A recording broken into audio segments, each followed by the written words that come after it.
Bonjour et merci d'avoir choisi la récupération des clés autonomes. Donc c'est un forfait qui vous permet de ne pas avoir de frais si jamais vous rendez la voiture avec un peu de carburant manquant. Donc vous serez quand même facturé du carburant éventuellement manquant, mais pas des frais de service pour aller à la station, etc. Pas non plus de frais pour la gestion administrative de transmission en fait d'une amende que vous aurez eue pendant votre location.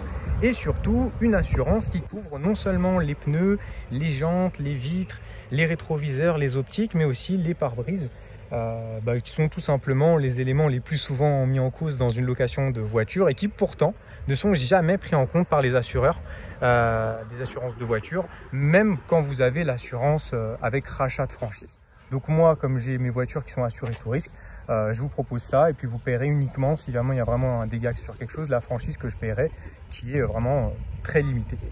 Donc voilà, alors comment ça se passe le jour J? Alors la veille, tout simplement, je vous envoie l'adresse à laquelle le précédent locataire aura garé le véhicule sur ce fameuse avenue qui s'appelle avenue Maurice Docagne et le code de la boîte à clés. Alors une fois devant le véhicule, rien de plus simple, vous ouvrez le coffre, la voiture est déverrouillée, vous soulevez le tapis de coffre et il vous suffit de mettre le code que je vous ai envoyé. Vous avez déjà la clé. Simplement, avant de prendre la route, je vais simplement vous demander une photo du compteur montrant le kilométrage au départ ainsi que le niveau de la jauge d'essence. Si jamais vous remarquez que sur la carrosserie vous avez un défaut qui n'est pas un de ces trois là que je vais vous montrer, vous pouvez aussi m'envoyer une photo.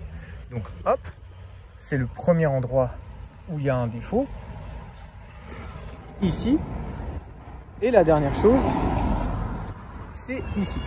Si jamais vous avez vraiment des choses vraiment minimes comme ici, par exemple des petites rayures micro, etc. Bon, je ne vous embêterai pas avec ça. Par contre, dès que c'est un petit peu profond ou que c'est une bosse ou un enfoncement, c'est ça vraiment qu'il faudra m'envoyer en photo. Du coup, si vous avez fait le tour et que tout est bon, on va prendre la photo. Hop, il vous suffit d'insérer la clé pour que la jauge d'essence se mette à jour. Et de m'envoyer la photo donc au 06 19 05 30 02. Une fois que j'ai ces photos là, vous pouvez y aller. Pour le retour, tout simplement pareil. Numéro 1, déjà je vais descendre pour vous montrer. Vous pouvez garer la voiture des deux côtés, que ce soit ici ou ici. Depuis donc dans toute l'avenue Maurice Docagne qui part de là-bas jusqu'à l'intersection là-bas, pas la première intersection parce qu'elle continue l'avenue Maurice Docagne jusqu'à l'intersection avec la rue Georges Lafnestre. Donc une fois que vous avez garé le véhicule, si jamais vraiment, voilà, ça c'est quelque chose qui peut arriver. Si jamais vraiment vous n'avez pas de place dans l'avenue Maurice Docagne, la seule autre avenue où vous avez le droit de stationner en fait, c'est de l'autre côté de ces deux bâtiments. Vous avez le périphérique et il y a une avenue qui est parallèle au périphérique côté banlieue qui s'appelle Adolphe Pinard. Donc si vraiment vous n'avez pas trouvé de place dans l'avenue Maurice Docagne, il vous suffit de vous garer avenue Adolphe Pinard. Dans tous les cas, vous m'envoyez par texto au retour l'adresse exacte pour que je puisse dire au prochain locataire. Et pareil, une photo du compteur qui montre le kilométrage avec la jauge d'essence.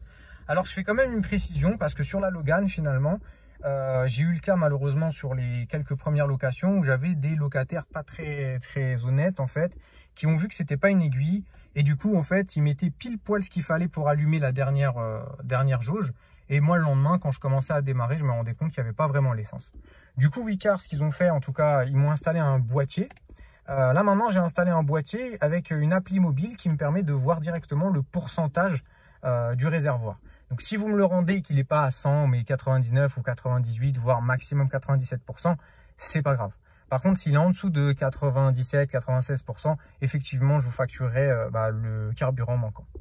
Donc voilà, tout simplement une fois que vous avez pris cette photo et que vous m'avez dit où est-ce qu'elle est garée, il vous suffit tout simplement de remettre la clé où est-ce que vous l'aviez trouvée. Donc on ne verrouille pas le véhicule, tout simplement.